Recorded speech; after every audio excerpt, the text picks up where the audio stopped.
Friends, welcome back to Data Center Guru Knowledge Platform, knowing A to Z of data center. So, in my last session, I talked about operation and management program for data center.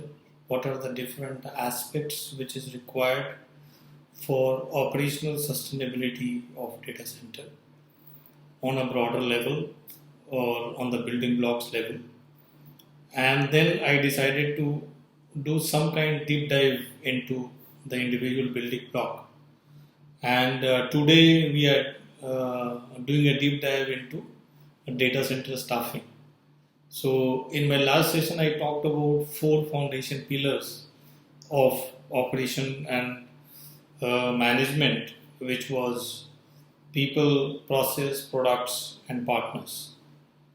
So the data center staffing falls under the people aspect of it, and for effective uh, operation and management program or optimal operation and management program, these four pillars are equally important to be taken care of.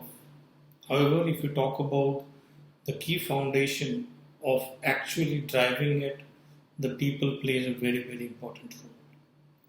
So today we are going to talk about what are the different kind of people who runs, what typically a operation and management organization, and what are the different elements based on which we should be able to uh, plan a different kind of resources, and what is the process of managing the resources across a data center operational life cycle.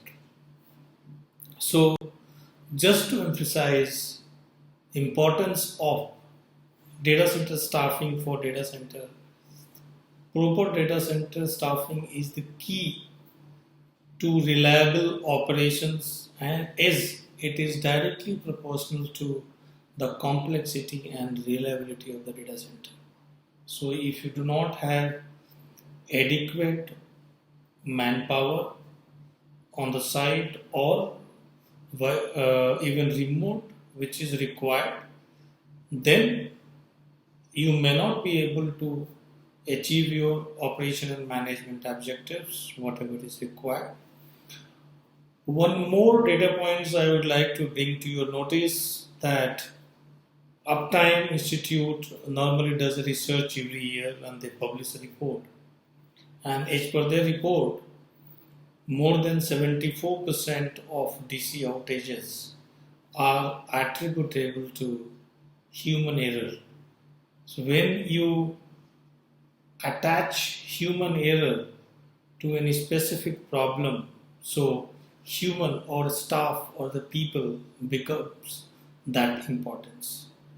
So this around third, fourth of the issues or outages can be eliminated in the data center by having the adequate resources. Adequate is there are multiple parameters which makes this adequate resource for the data center during operation and management program. So moving next is what kind of operation and management program typically organization structure look like. So if you see the overall org chart on this slide, so a data center operator may have multiple data center across the globe, and obviously they will have an organization structure for operations which takes care of the global aspects as well as the local aspects. Or even in India, somebody may have multiple data centers. So there has to be a comprehensive strategy and approach for the organization as an operational strategy. And then there is a set of resources which is required locally for a specific data center to run a day-to-day operation and management. So if you see, on this organization chart, I have considered an organization who are having multiple data centers and typically the large data center, not small data center. And what a typical organization structure should look like, which effectively drives the objective or organization objective for operation and management program. So obviously there has to be a head of operation and management program. So under him, there are set of people. So there can be a DC operation manager for multiple sites. So for each site there would be a DC operations manager and who would be responsible for that site. Along with it, operations head will have a training and development team, because when you talk about so many data centers you are managing together, then obviously the number of people and the variety of people, which is you need to keep them updated on the different kind of training and orientation stuff. So a kind of a training and development wing which is required very importantly to drive the operational training program. Second block on the right hand side, if we quality and compliance, quality, governance and compliance. So this team is responsible for writing all the process or procedures or driving the quality aspects, safety, quality and compliance aspect of operation and management program.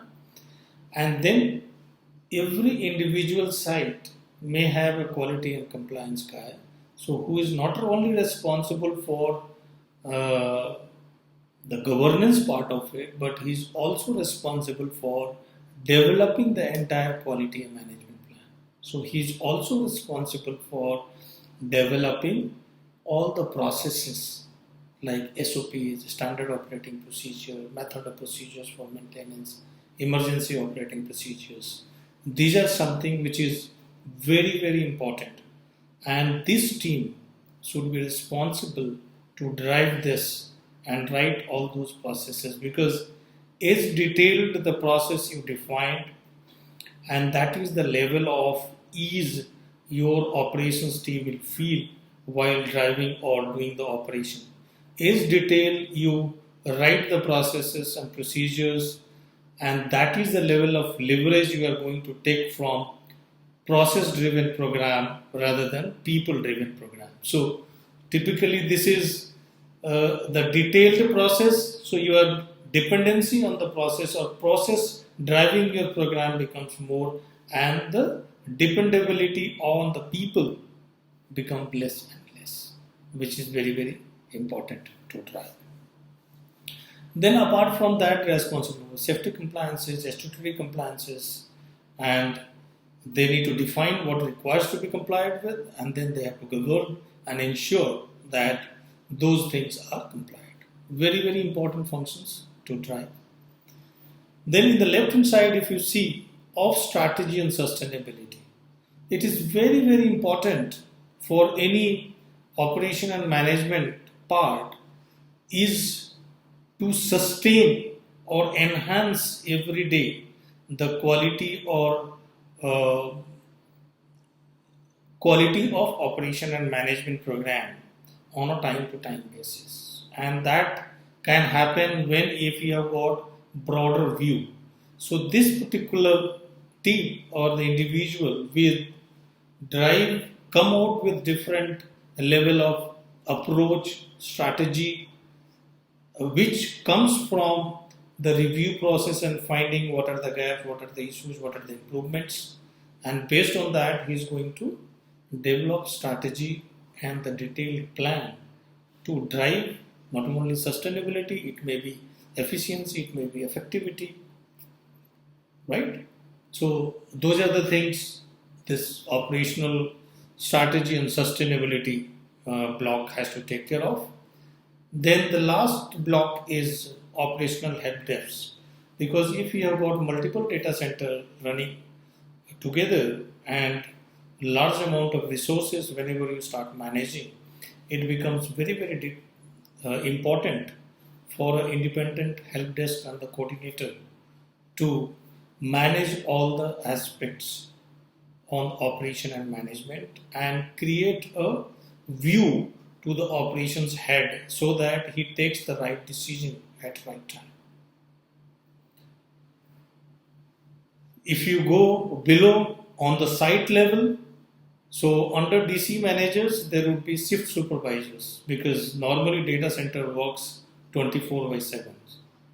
So there has to be a supervisor has to be available on each and every shift, under which all these different kind of resources like multi-technicians. So multi-technicians we also call data center technicians. So they know all the aspects, like they know electrical, mechanical, DSG, safety, security, they are jack of all. So set of multi-technician is required typically in the night shift, because instead of you having multiple trade-wise technicians, you can have few multi-technicians who would be enough. So that will help you typically optimize your resources. Similarly, specialized technicians who would be like electrical, like mechanical, for DG operator, similarly for BMS operator, safety and security, and so on and so forth. Similarly, about operators. Operators are typically managing the BMS or access control console or monitoring certain incidences over there, or so those resources. Similarly, for as a part of security, there are a set of resources which is required. Maintenance, there are set of maintenance which is done by the operation and management team, set of maintenance done by the OEM. So their availability. Similarly, there are set of sub-services in terms of housekeeping and similar other sub-services which is required. For that, you need to have set of people to take care of it.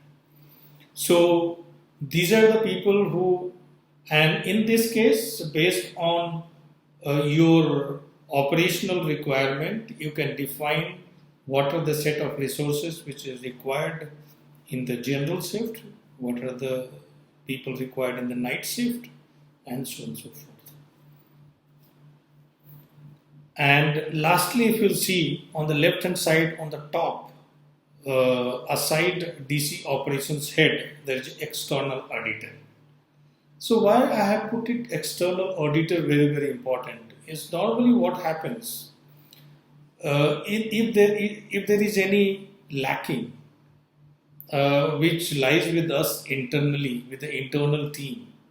So internal team either becomes ignorant about it, or sometimes they feel that it is not necessary, or sometimes they overlook it. So due to which what happens is whatever great operation and management program you develop, and if this program is not practiced properly, then it becomes a major issue. And for that, there has to be a maker and checker concept. So you cannot be maker and checker together. So you need to have a competent authority or competent organization who knows this subject very well, independent, and at a regular frequency, the entire program has to be audited to see that all the elements of the program are working as stated. That is the role of external auditor, and their points, whatever is a part of report which comes along with the recommendations, it becomes a point of strategy and other even stakeholders is a part of the improvement plan. So only for the things which you are not able to identify, you are not able to see, the checker with independent view can see that and bring that improvement thing to operations head or operational team for their improvement. So moving to next is what are the factors which affect the data center staff? Or in other words, I would say whenever you are trying to find or organize data center staffing, what are the different factors which we need to consider while planning the data center staffing requirements, right? So, because obviously as a operation and management head, I need to look at the data center and then we have to plan, calculate scientifically that how many number of people are required of what kind, what role, what responsibility, what skill sets. And so obviously, how do you calculate? What are the factors which impacts that? So that factor which you can see on this slide. So first part is availability. So it is very important that even if you build X availability of the data center, but if you need X availability to be sustained, then obviously to meet that requirement, there are set of people required in the operation management program. So this is a very, another point is complexity. So how complex is your infrastructure on the site? It also impacts the people requirement or staffing requirements on the site. Similarly, what kind of design, how your data center is designed, and what is the size of the data center, capacity of the data center. So that also defines the kind and the number of the people which is required in operation and management program. So like for a small data center, you have a 200 kilowatt IT load data center versus 20 megawatt data center. Obviously, the people requirement, because size, it is a campus and another is just a room. So obviously the number of people and the kind of people which is required to manage is going to be different. Similarly, service coverage. So service coverage is also very important because whether ideally the data centers are all 24/7 managed, but in that case also there are certain set of services like soft services in certain areas are managed only during the general shift, and in the night it's not required in every organizations. So you need to define what is the, if it is 24/7, so accordingly all the resources you have to work it out based on the 24/7. Technology plays a very important role. What is the level of automation which you have on the site? What kind of technology which you are using on the site? That also defines the number of people. If you have got your site is highly automated, the number of people required may be less. Similarly, the maintenance requirement. So maintenance requirement for different set of equipments. What are the maintenance done by your third party or your OEM or your partner? What are the maintenance which operations team has to do? So those things also, that also is activity which requires time. So you have to consider. So those criteria is also important for sizing. Learning curve. So this is required whenever people come and training program is goes. There is always a learning curve for any individual whenever you are inducing in that person in the team. So based on the learning curve, do you have adequate number of people in reserve to take care? If there is somebody which is not coming to the site due to emergency, how do you take care of it? So next, skills, very important parameter. You may have 100 number of people on the site. If right skilled people are not there, then again meeting the operational objectives are going to be the challenge. So you need to define what kind of skills which is required. Obviously, I explained in my previous slide in the data center organization chart, and there are different roles. Based on the roles, there are different skill sets required. So you need to prepare the resource plan accordingly. Vendor availability. So it depends on the size on your nearby data center site, how fast turnaround of your vendor. Because a lot of work vendors are taken care of, either it's OEM or partner. So if vendor availability on the site is not there, then those activity has to be done by your operation and management team on the site. Location, very important part of it. Whether it is far away from the city, whether the people availability, partner availability, or transit time for going out there, or even a spare reaching on the site is there. So there are a lot more which is required. If the far away from the city, then you need to have some people on the site itself to take care of. Typical example I can tell you during this COVID only, because data center operators, they were keeping a reserve number of people on the site itself, and they used to work on multiple shifts without going to home, and they used to go after 2 weeks to home, and they were working in a rotation. So similarly, that is a force majeure condition, but this location plays a very, very important role whenever you are going to size the number of staff in there. Similarly, the training part. So what kind of training? So what kind of people you are hiring, and what set of training are required for them? What are the one-time training? What are the continuous training? So those things you have to develop and accordingly size the number of people. Lastly, data center infrastructure age. Because the reliability of your assets decreases or infrastructure decreases with the age. So if the failures are more, or you need more frequent maintenance, then obviously you need to have the right set of people to take care of that requirement. So these are the 12 factors which I could able to gather together, and which I found relevant while you are preparing a resource plan for our data center operations.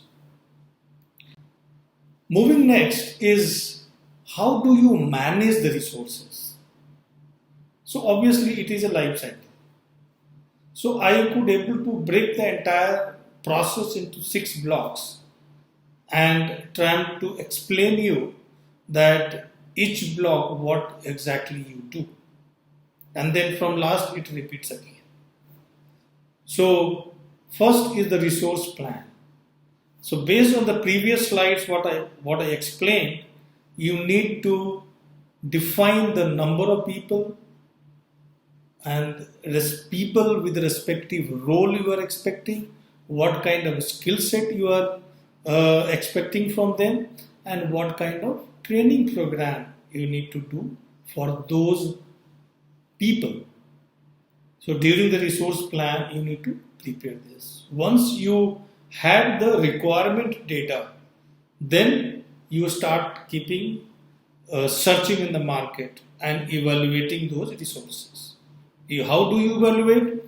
With the qualification, with what set of knowledge they have, what kind of experience, and the references to ensure that whatever they have written and what they are saying gets cross-validated.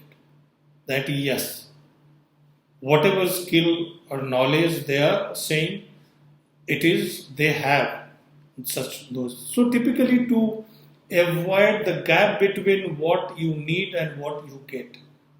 So for that, evaluation plays a very, very important role. Then you recruit people or get those people on board, provide the induction, for the data center site or for the role what they are going to do in this program, and then assign the KPIs. But for each and every resource, you have got role and assign a measurable KPI to them so that you can be able to measure their performance on time to time basis. Very important.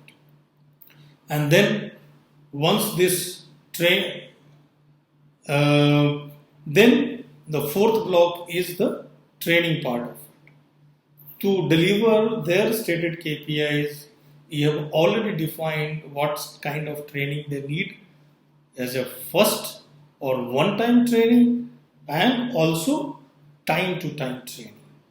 So there are some operational training which you need to do on a time-to-time basis, and there are one-time training which is required to be done once. Once, orient them onto the site so that they get used to the site completely. Enable them if there is any kind of gap which you find. You enable them to deliver their role successfully. Then we move to the next, which is deploy. So typically you take him on the site and assign job to them and put him on the site. The last is review. It's a very, very important stage where you start measuring the performance of the individuals against what the KPIs which has been assigned. If somebody is performing very good, you should have reward and recognition program. If there is some gap, then you need to do analysis and have a development or plan for those people so that they keep up to the expectation. Similarly, you need to also have a career progression program for different set of resources, and accordingly there, based on the career progression, you need to have the development plan, what they need to do to achieve that progression. Then you need to keep on measuring the satisfaction level of the team who are doing the job and develop an improvement plan, continuous improvement plans to keep on taking those feats on the continuous basis and then analyzing those feats and then developing a right strategy to improve on those areas, whatever feats which you are able to get.